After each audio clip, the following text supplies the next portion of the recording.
well, this is about the organic quality of the book, and if anyone has read multiple books of yours, they will notice that there are things that are happening just in your life at the time that you wrote these books that have seeped into the book.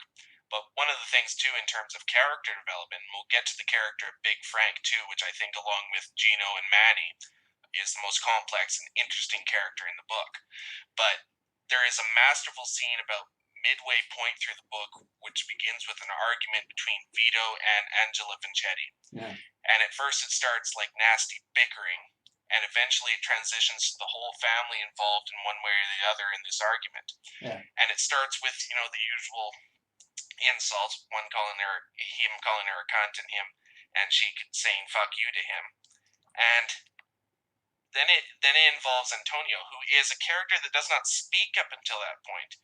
But just in that one scene, you get the whole father-son relationship between them, about how Vito is disgusted with Antonio because he knows at his core that he's gay. Yeah. And how Antonio is disgusted with Vito because he knows at his core that he's a murderer. So all of their different natures come out in that one scene. There's also a very important scene with Gino where he notices a mouse, and this is one of the small things that you add in sometimes. Now, most writers would take that mouse and, talk about the littleness of people, or put a silly symbol attached to it. But Gino grabs the mouse and, in his sadism, starts torturing it, and then eventually he starts adding pasta to it and eating it. Yeah. Which makes you understand that of why, while he was brought up to be evil, he also at his core is a despicable character, because he's mildly retarded and does not understand how to be anything but wicked.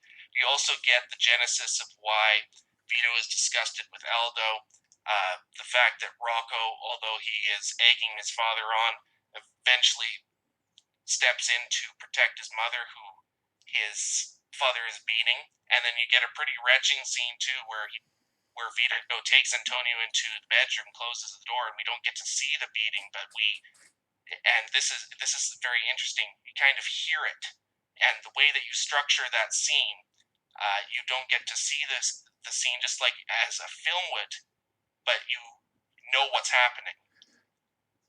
Well, yeah, that's sort of the I guess you'd call it the most important scene for the family. I think it's the only scene where most of the characters are together, and like Except most, for the yet to be born Dino and the two twins.